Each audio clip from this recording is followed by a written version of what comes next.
শীতকালে আমরা বাজারে প্রচুর পরিমাণে বেগুন পেয়ে থাকি, আর এই বেগুন দিয়ে আমরা নানান রকমের রেসিপি তৈরি করে থাকি। ঠিক সেই রকমই আমি একটা বেগুনের রেসিপি আপনাদের সাথে শেয়ার করলাম। আসুন দেখে নেওয়া যাক আমার আজকের এই বেগুনের রেসিপিটি। আজকের আমার রেসিপি বেগুনের খাকিনা।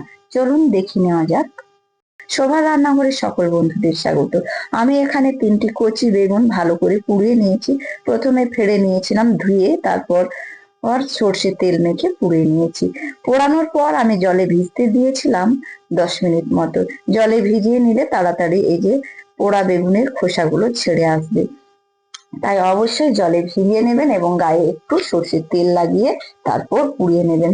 আর ভিতরটা অবশ্যই ফেড়ে নেবেন, তাহলে ছুরি দিয়ে, তাহলে বেগুনের ভিতর পোকা আছে কিনা সেটা আমরা খুব সহজে দেখে বুঝতে পারবো। ভালো করে বেগুনের খোসাগুলো ছাড়িয়ে নিয়ে আমি একটা বাটিতে নিয়ে নিয়েছি। এই যে দেখুন, ডান্ডাগুলো আমি কেটে বাদ দিয়ে দিলাম।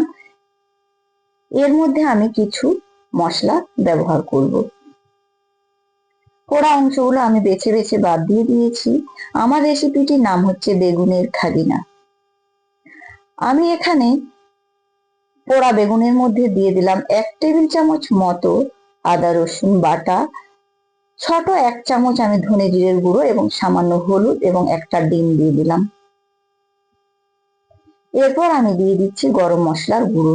গরম মশলা গুঁড়োটা অবশ্যই দেবেন এই বেগুনের খাগিনা রেসিপির স্বাদ বদলাতে। আর এই যে দেখুন, স্বাদ মতো দিয়ে দিলাম নুন। ভালো করে সমস্ত উপকরণগুলো বেশ সুন্দর করে মেখে নেব।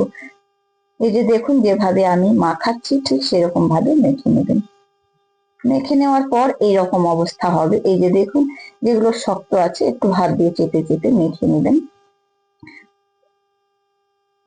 বেশ সুন্দর করে মেখে নেওয়া হয়েছে। চলে যাব গ্যাসের কাছে। গ্যাসের মধ্যে একটা আমি কড়াই গরম হতে দিয়েছি, যার মধ্যে আমি দিয়ে দিলাম বেশ কিছুটা পরিমাণে সর্ষের তেল। অবশ্যই রেসিপিটি সর্ষে তেলে করবেন, তাহলে দেখবেন স্বাদ খুব ভালো হবে। আর এই গরম হয়ে গেলে সর্ষে তেলের মধ্যে আমি দিয়ে দিলাম শুকনো লঙ্কা ভেঙে ফোড়ন দিয়ে দিলাম। লঙ্কাটা সামান্য ভেজে নেওয়ার পর আমি দিয়ে দিচ্ছি 1 মুঠো পেঁয়াজ কুচি। আর পেঁয়াজ কুচির সাথে আপনারা যদি একটু এক্সট্রা ঝাল চান তাহলে কয়েকটা কাঁচা লঙ্কা কুচি দিয়ে দেবেন, তাহলে শুকনো লঙ্কা এবং কাঁচা লঙ্কার দুটোর স্বাদ আপনারা একসাথে পেয়ে যাবেন। পেঁয়াজটা বাদামি করে ভেজে নেওয়ার পর আমি এখানে দিয়ে দিলাম বেগুনের যে মিশ্রণটা মেখে রেখেছিলাম সেটা দিয়ে দিলাম। ভালো করে নেড়ে চেড়ে পেঁয়াজের সঙ্গে আমি এটা মিডিয়াম হিটে ভাজতে থাকবো।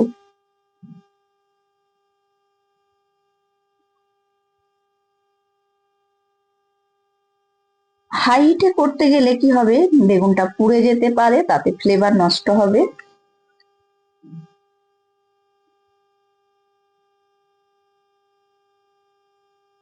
দেখুন, নাড়তে নাড়তে কালারটা অনেকটাই চেঞ্জ হয়ে গেছে। এরই মাঝে আমি 1 চামচ মতো চিনি দিয়ে দিলাম। চিনিটা অবশ্যই দেবেন, এই রান্নাটা একটু নুন মিষ্টি হয়, খেতে কিন্তু ভীষণ ভালো লাগে।